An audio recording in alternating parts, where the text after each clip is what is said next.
Masa aku travel dalam Malaysia, terutamanya masa aku berbasikal, satu benda yang aku perasan, pemandangan dekat negara kita ni sama je. Kalau masa aku dekat luar dulu, pemandangan dia lebih diverse, dari gurun sampailah ke kawasan bergunung kan. Aku imagine aku akan banyak lalu hutan belantara asli yang tebal dalam Malaysia. Tapi setelah beratus kilometer aku mengembara di sepanjang Semenanjung, termasuklah Sabah Sarawak, aku banyak tengok ladang kelapa sawit je. Adalah sikit di Kedah dan Perlis, aku lalu sawah padi yang menghijau dan luas mata memandang. Tapi lebih 60% aku cuma lalu ladang kelapa sawit, membuatkan aku mula terasa sedikit bosan, terasa agak monotonous di tempat sendiri. Dan ini membuatkan aku ingin melihat sendiri warna-warna kehidupan di sebalik ladang kelapa sawit yang begitu luas di negara kita ni.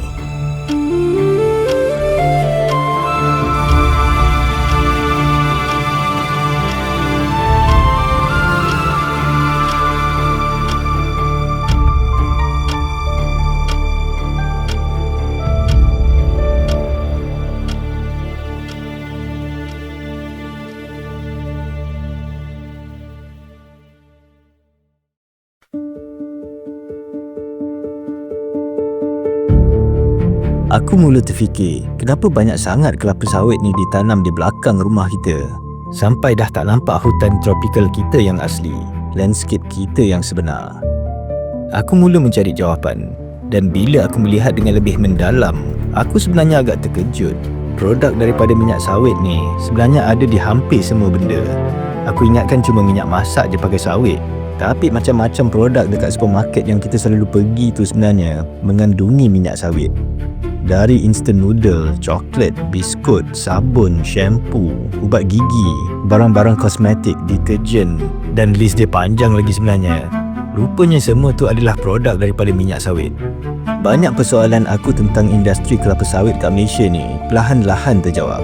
Kerana sejak 2-3 tahun kebelakangan ni, aku sebenarnya banyak masuk kawasan kelapa sawit di Malaysia untuk buat banyak dokumentari pendek tentang pekebun kecil yang mengusahakan ladang-ladang sawit di sini dengan satu social enterprise yang bernama Wild Asia. Dari situlah aku banyak belajar pasal penanaman pokok kelapa sawit ni.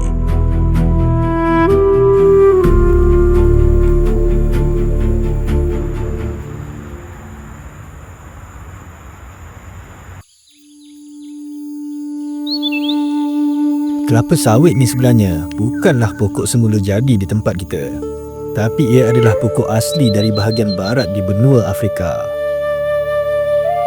British yang bawa pokok ni masuk ke tempat kita, dan pada tahun 1917, lebih 100 tahun dulu, pokok kelapa sawit ni mula ditanam di tempat kita secara komersial.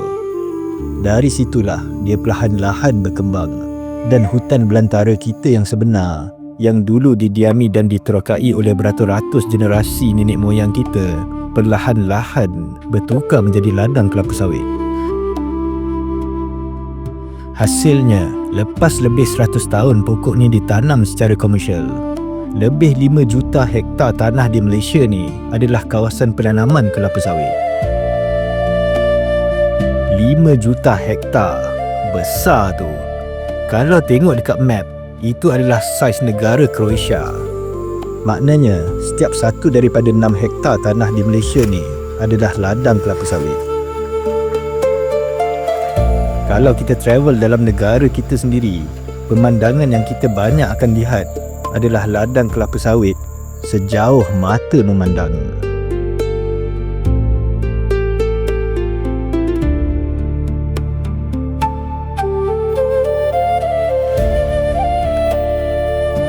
Negara kita adalah antara pengeksport minyak sawit terbesar di dunia. Kita nombor 2 terbesar lepas Indonesia. Tapi salah satu sebab kenapa ramai orang, termasuklah aku sendiri, berpandangan negatif pada pengusahaan kelapa sawit ni adalah sebab hutan kita banyak hilang. Penembangan hutan yang berleluasa untuk membuka ruang pada ladang-ladang kelapa sawit ni membuatkan ramai orang, terutamanya dari negara luar, menentang pengusahaan kelapa sawit. Bila hutan kita hilang, hidupan liar kita pun dah terancam. Kita mungkin dah banyak kali dengar yang banyak hidupan liar macam gajah, harimau, orang utan semua tu makin lama makin nak pupus. Dan salah satu sebabnya adalah berpunca dari penebangan hutan secara besar-besaran. Bukan setakat tu je, tapi penggunaan racun kimia secara besar-besaran dekat ladang sawit ni pun boleh merosakkan tanah. Bayangkan, tanah yang subur disembur dengan racun kimia berkali-kali, tanah tu lama-lama akan rosak jadi keras. Bila tanah tu dah keras, dia tak lagi menyerap air bila hujan. Dan dari situlah berlakunya masalah banjir.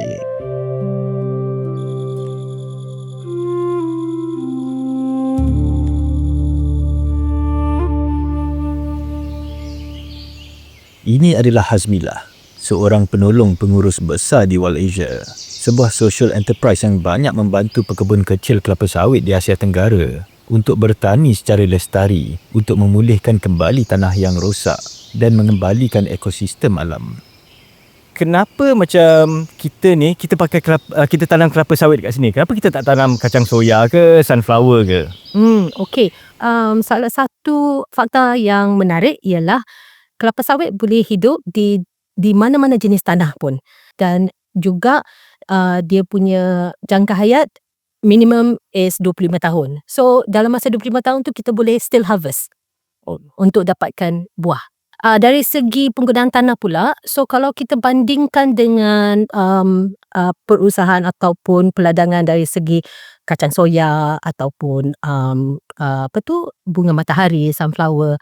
So untuk dapatkan amount yang sama dalam 1 hektar kelapa sawit, kita memerlukan 4 atau 5 kali ganda keluasan tanah untuk menghasilkan amount minyak bersamaan dengan 1 hektar kelapa sawit. Oh, so memang maknanya kelapa sawit ni dia perlukan sikit land lah kalau compare dengan, maknanya kita kena tebang lagi banyak hutan lah kalau kita pakai sunflower semua ni. Okay, interesting. Okay, tapi satu lagi aku terfikir, kenapa macam tanam kelapa sawit semua dekat kawasan kita, dekat Malaysia, Indonesia, kenapa kita tak tanam dekat Russia, tanah dekat Siberia sebesar-besar alam tu, dekat Romania semua tu, dekat Ukraine semua tu? Kenapa kat sini je kita kena tanam? Okay, so yes, when I said pokok kelapa sawit ni sangat resilient, boleh tanam dekat mana-mana tanah, tapi salah satu faktor lagi ialah cuaca. So dia sesuai dekat cuaca khatulistiwa, dia memerlukan kepanasan sepanjang tahun dan dia juga memerlukan banyak air. So di kawasan Asia Tenggara, especially Malaysia, Indonesia, kita mendapat banyak rainfall. Persoalan aku sikit-sikit terjawab. Walaupun kita terpaksa menebang banyak kawasan hutan kita, namun kelapa sawit ni sebenarnya begitu berguna. Bahan-bahan kebanyakan produk harian yang kita gunakan sebenarnya datang daripada kelapa sawit. Jadi kalau nak gantikan minyak kelapa sawit ni dengan minyak bunga matahari sebagai contoh, kita memerlukan kawasan 4 atau 5 kali ganda lebih besar dari kelapa sawit. Itu kalau bunga matahari. Kalau nak gantikan kelapa sawit ni dengan kacang soya pula, kita perlukan tanah 6 hingga ke 10 kali ganda lebih besar. Jadi kelapa sawit ni sebenarnya adalah pilihan minyak sayuran yang terbaik. Okey, sekarang ni barulah saya tahu betapa pentingnya kelapa sawit ni. Minyak sayuran yang boleh kasih makan pada paling ramai manusia dengan menggunakan tanah yang paling sikit sekali sebenarnya adalah kelapa sawit. Dan minyak kelapa sawit ni dia versatile tau. Maknanya dia bukannya cuma digunakan dekat produk-produk makanan ataupun dekat kosmetik sebenarnya, tapi industri permotoran pun pakai minyak kelapa sawit ni pasal minyak kelapa sawit ni dia ni likat. Jadi dia banyak digunakan sebagai macam minyak pelincir untuk kereta ni semua. Dan kereta EV zaman sekarang ni memang sebenarnya lagi banyak pakai minyak kelapa sawit ni. Dan saya baru tahu benda-benda macam panel pintu kereta kita tu, kita punya dashboard kereta, tempat duduk kereta semua tu sebenarnya adalah ada bahan minyak kelapa sawit dekat dalam tu. Okey, selain daripada minyak sawit, kita ada minyak sayuran yang lain macam minyak bunga matahari, macam kacang soya semua ni.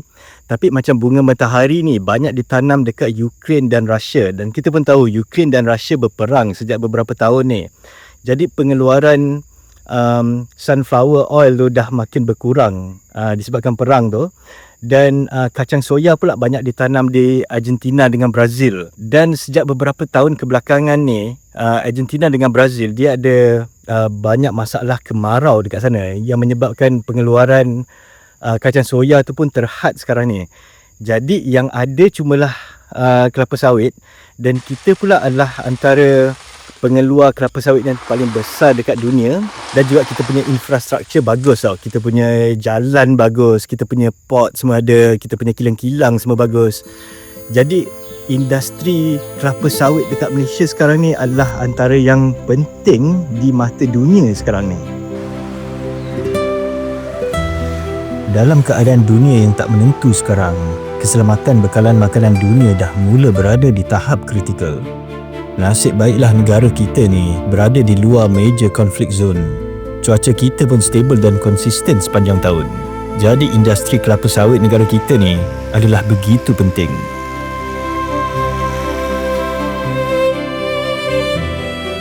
Makin lama, makin interesting pula belajar pasal kelapa sawit ni.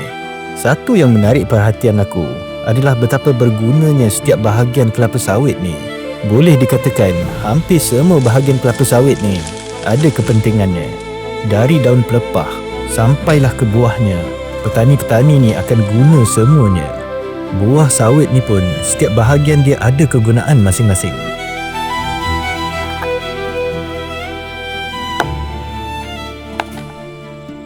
So bila kita tengok, dia ada 3 bahagian, mesokarp, kernel shell dengan kernel. Daripada mesokarp kita dapat crude palm oil, minyak merah yang kita guna untuk kita jadikan dia minyak masak, lepas tu butter apa semua. Lepas tu yang kernel ni, yang putih ni adalah palm kernel oil. Daripada bahagian putih ni lah kita dapat kosmetik, barang kosmetik, sabun semua. Aku ke ladang kelapa sawit dengan Anthony, seorang technical coordinator di Wall Asia. Banyak yang aku belajar dari dia, terutamanya tentang kegunaan setiap bahagian pokok sawit ni dan macam mana diorang boleh memulihkan kembali tanah yang rosak akibat disembur dengan racun kimia di ladang sawit ni. Chemical fertilizers, diorang meracunkan tanah lah. So maksudnya mikroorganisma dan juga kulat yang bagus untuk tanah dia mati sebab banyak chemical. So apa yang kita boleh buat, kita introduce bahan-bahan organik dan kita revive bakteria dengan fungi itu balik supaya tanah kita lagi sihat. Apabila sudah ada bakteria dengan fungi ini, akan datanglah cacing. So kalau sudah ada cacing, tanah kita akan jadi lembut. Dia tak ada lagi keras lah daripada efek kimia. Selain menerangkan tentang penggunaan baja organik untuk memulihkan tanah, Anthony juga banyak berkongsi tentang usaha Wall Asia membantu pekebun kecil di 2 bandar. Antaranya ialah menolong diorang mendapatkan sijil-sijil seperti MSPO dan RSPO untuk memastikan diorang berkebun dengan lebih beretika dan mesra alam. Pekebun pun diajar dengan mengurus kebun dengan lebih sistematik serta menghasilkan baja organik menggunakan sisa makanan dan bahan daripada pokok kelapa sawit itu sendiri untuk menggantikan penggunaan baja kimia. Dan yang paling membuatkan aku kagum adalah betapa kreatifnya pekebun 2 bandar ni menjaga kebun diorang tanpa terlalu bergantung pada bahan kimia. Masalah ulat bungkus contohnya, ada yang diselesaikan dengan menanam pokok durian Belanda untuk menarik kerengga datang menyerang ulat tersebut. Ada juga yang memindahkan sarang kerengga ke kebun sawit untuk mengawal ulat bungkus ni. Setengah pekebun pula membina pulau hutan kecil di tengah ladang sawit untuk menarik haiwan pemangsa.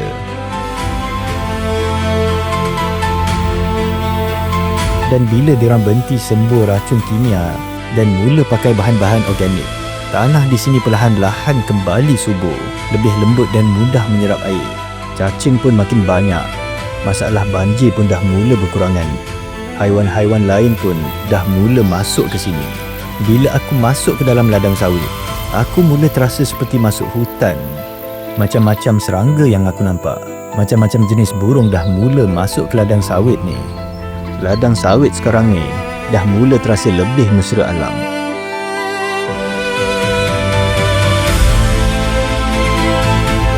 Selain daripada tu, pekebun-pekebun kecil ni pun ramai dah mula buat benda lain untuk meningkatkan pendapatan diorang. Ada yang bela lembu dalam sawit ni yang sebenarnya akan banyak juga menolong menyuburkan tanah di sini. WalAsia pun banyak menggalakkan dan menolong pekebun kecil untuk menanam buah-buahan dan sayur-sayuran, terutamanya di sekitar halaman rumah diorang, sama ada untuk dimakan sendiri atau dijual di pasar-pasar tani. Dari situ, pendapatan diorang pun bertambah dan kualiti kehidupan diorang pun dah lebih baik.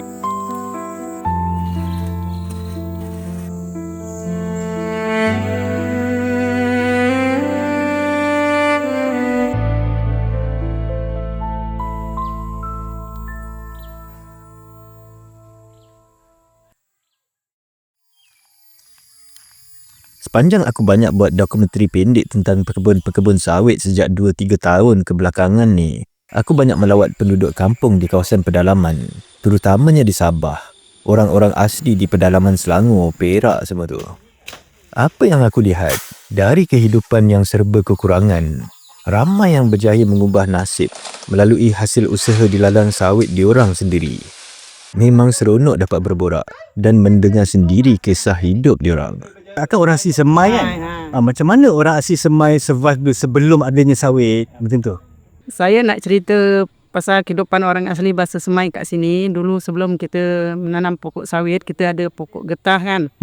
Tapi kehidupan dari dulu dengan sekarang berbeza sebab dulu getah, bila musim hujan kita tak dapat nak toreh, tak dapat nak dapat hasil. Tapi bila dah alihkan tanam sawit, kira berbeza lah. Dia musim hujan pun boleh ambil. Lepas tu kehidupan pun berbeza lah dari dulu kan. Boleh kita hantar anak pergi belajar, boleh buat rumah elok-elok.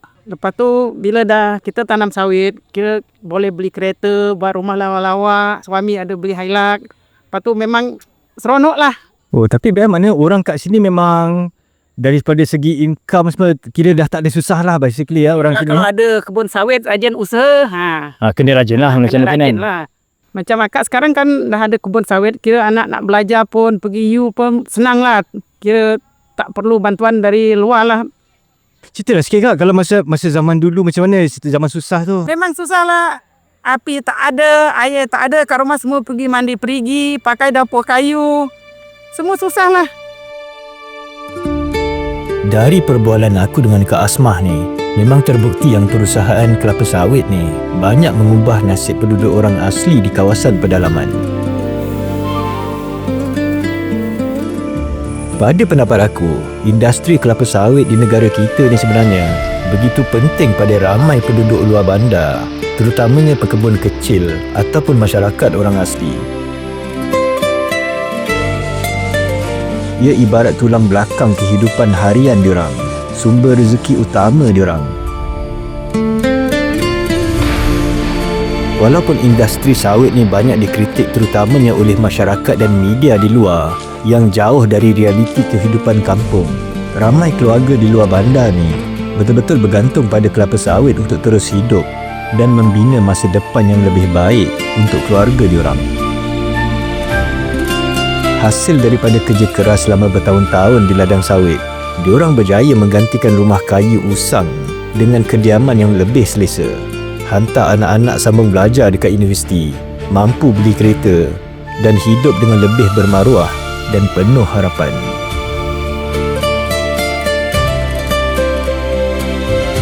Aku dah mula sedar, di sebalik ladang kelapa sawit di Malaysia ni, sebenarnya terdapat banyak warna-warna kehidupan. Kisah manusia yang sebenar, ibu bapa berkorban demi keluarga, anak-anak mengejar impian yang lebih besar, dan komuniti yang perlahan-lahan keluar daripada belenggu kemiskinan.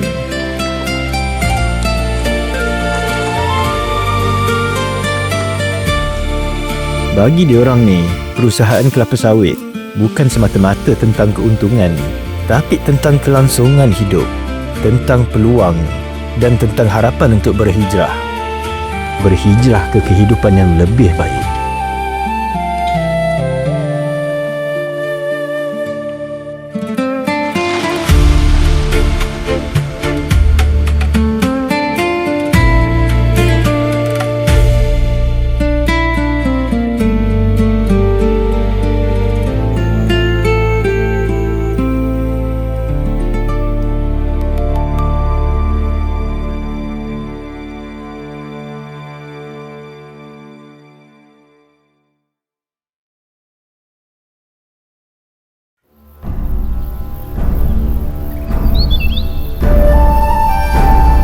Dalam episod yang akan datang pula, aku akan menyelami kisah nasib gajah liar negara kita.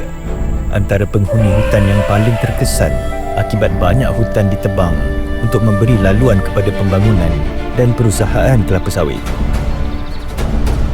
Di sebalik konflik antara manusia dan gajah, tersimpan satu persoalan yang lebih besar tentang bagaimana kita berkongsi ruang dengan kehidupan liar yang telah lama mendiami bumi ini.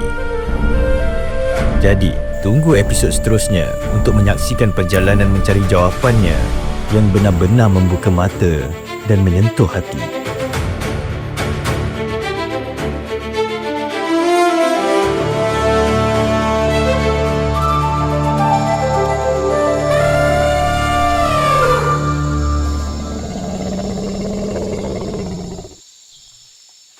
Okey, so terima kasih kerana sudi menonton video saya ni sampai habis. Selain daripada buat video konten, saya juga menulis buku tentang pengembaraan saya dengan basikal aku merentas benua Asia. Buku ni mengisahkan tentang macam mana saya memilih untuk hidup sebagai seorang nomad, macam mana saya memilih untuk hidup sebagai seorang pengembara. Dan buku ni menceritakan tentang pengembaraan saya yang mula-mula dulu masa saya mengayuh basikal secara solo daripada selatan China sampailah ke Central Asia di Kyrgyzstan yang berjarak lebih daripada 7,000 kilometer. Dan dalam buku ni juga ada cerita tentang macam mana saya bermula dengan tak tahu apa-apa sampailah saya boleh mengayuh meretas Tibetan Plateau, Gurun Taklamakan, Pegunungan Tian Shan di utara China, Kazakhstan dan juga di Kyrgyzstan. Dan bagi sesiapa yang berminat nak baca buku saya ni dan juga nak support saya, boleh klik dekat link yang ada disediakan di description video ni ataupun link yang dekat atas ni untuk dapatkan buku ni.